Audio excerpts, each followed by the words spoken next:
ದಿನೇ ದಿನೇ ರಾಜ್ಯ ಸರ್ಕಾರ ಇವರ ಆಡಳಿತ ವೈಖರಿ ಹದಗೆಟ್ಟಿರುವಂತದ್ದು. ಬೆಂಗಳೂರಿನ ಪರಿಸ್ಥಿತಿ ಇರ್ಬೋದು, ರಾಜ್ಯದ ಪರಿಸ್ಥಿತಿ ಇರ್ಬೋದು, ಯಾವುದೇ ಒಂದು ಅಭಿವೃದ್ಧಿ ಇಲ್ಲದೇನೆ ಇವತ್ತು ಇಡೀ ಶಾಪವನ್ನು ಹಾಕ್ತಾ ಇದ್ದಾರೆ ಕಾಂಗ್ರೆಸ್ ಸರ್ಕಾರದ ಬಗ್ಗೆ.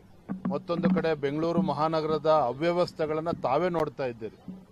ಎಷ್ಟು ಅಹಂಕಾರದಿಂದ ಈ ರಾಜ್ಯ ಸರ್ಕಾರ ಸಚಿವರುಗಳು ಮೆರೀತಾ ಇದ್ದಾರೆ ಅಂತ ಹೇಳಿದ್ರೆ, ಮೋಹನ್ ದಾಸ್ ಪೈ ಅಂತ ಹಿರಿಯರು, ಕಿರಣ್ ಮುಜುಮ್ದಾರ್ ಶಾ ಅಂತ ಹಿರಿಯರು ಕೂಡ ಬೆಂಗಳೂರಿನ ಬಗ್ಗೆ ಇಲ್ಲ ರಸ್ತೆಗಳ ಬಗ್ಗೆ ಒಂದು ಸಲಹೆಗಳನ್ನ ನೀಡಿದ್ರೆ ಆ ಸಲಹೆಗಳನ್ನು ಕೂಡ ಕಿವಿಗೆ ಹಾಕಿಕೊಳ್ಳದೇನೆ ಅಂತ ಹಿರಿಯರನ್ನ ನಿಂದನೆ ಮಾಡುವಂತ ಕೆಲಸ ಸ್ವತಃ ಸಚಿವರೇ ಮಾಡ್ತಾ ಇರುವಂತದ್ದು, ಸಾಮಾಜಿಕ ಜಾಲತಾಣದಲ್ಲಿ ಅವರನ್ನ ನಿಂದನೆ ಮಾಡುವಂತದ್ದು ಇದು ಖಂಡಿತ ಯಾವುದೇ ಒಂದು ರಾಜ್ಯ ಸರ್ಕಾರಕ್ಕೆ ಶೋಭೆ ತರತಕ್ಕಂಥದ್ದಲ್ಲ.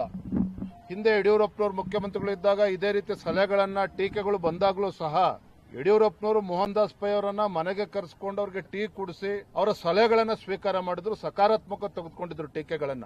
ಆದ್ರೆ ಡಿ.ಕೆ. ಶಿವಕುಮಾರ್ ಅವರ ಹೇಳಿಕೆ, ಅವರ ಸಚಿವರುಗಳ ಹೇಳಿಕೆಯನ್ನು ನೀವು ಗಮನಿಸ್ತಾ ಇದ್ರೆ ಇವತ್ತು ನಮ್ಮ ರಾಜ್ಯದಲ್ಲಿ ಒಂದು ಚುನಾಯಿತ ಸರ್ಕಾರ ಇದೆಯೋ ಅಥವಾ ತುಗ್ಲಕ್ ದರ್ಬಾರ್ ನಡೀತಾ ಇದೆಯೋ ಇದು ನಾನು ಹೇಳ್ತಾ ಇಲ್ಲ, ಜನಸಾಮಾನ್ಯರು ಕೇಳ್ತಾ ಇದ್ದಾರೆ. ಭ್ರಷ್ಟಾಚಾರದ ಬಗ್ಗೆ ಯಾವ ರೀತಿ ಚರ್ಚೆಗಳು ನಡೀತಾ ಇದೆ.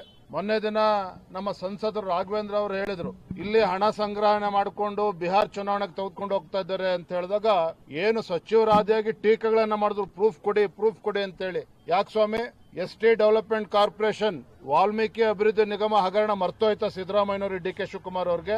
ಏನೊತ್ತು ಪ್ರೂಫ್ ಕೊಡಿ ಅಂತ ಕೇಳ್ತಾ ಇದ್ದೀರಲ್ಲ.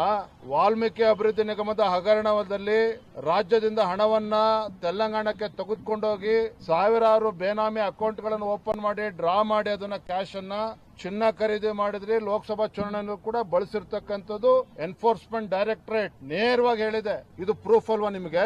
ಕಾಂಟ್ರಾಕ್ಟರ್ ಅಸೋಸಿಯೇಷನ್ ಪತ್ರ ಬರೆದಿದ್ದಾರೆ.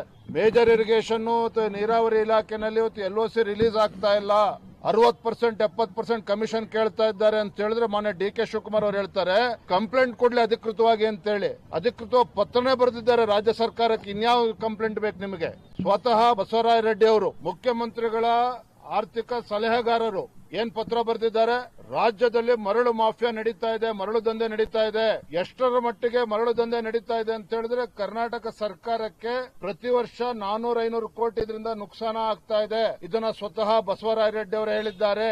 ಇದಕ್ಕಿಂತ ಪ್ರೂಫ್ ಬೇಕಾ ರಾಜ್ಯದಲ್ಲಿ ಭ್ರಷ್ಟಾಚಾರ ನಡೆಯೋದ್ರ ಬಗ್ಗೆ? ಸಿದ್ದರಾಮಯ್ಯನವರು, ಡಿ.ಕೆ. ಶಿವಕುಮಾರ್ ಅವರು ಹೊರ ರಾಜ್ಯಗಳಿಗೆ ಚುನಾವಣೆಗಳು ಹೋದಾಗ ಬಹಳ ಹೆಮ್ಮೆಯಿಂದ ಹೇಳ್ಕೊಳ್ತಾರೆ, ಕರ್ನಾಟಕದ role model for the entire country.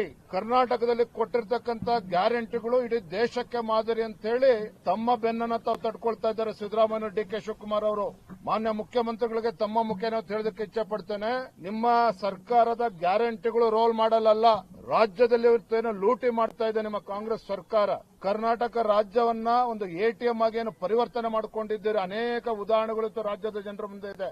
ಹಾಗಾಗಿ ಉಡಾಫೆ ಮಾತುಗಳನ್ನ ಬಿಟ್ಟು ಇವತ್ತು ರಾಜ್ಯನ ಕೊಳ್ಳೆ ಹೊಡಿತಕ್ಕಂಥ ಕೆಲಸ ಇವತ್ತು ರಾಜ್ಯ ಸರ್ಕಾರ, ಕಾಂಗ್ರೆಸ್ ಸರ್ಕಾರ ಏನ್ ಮಾಡ್ತಾ ಇದೆ ಇದೆಲ್ಲವುದನ್ನು ಕೂಡ ನಾವು ಗಮನಿಸ್ತಾ ಇದ್ದೇವೆ. ರಾಜ್ಯದ ಜನನೂ ಕೂಡ ಗಮನಿಸ್ತಾ ಇದ್ದಾರೆ.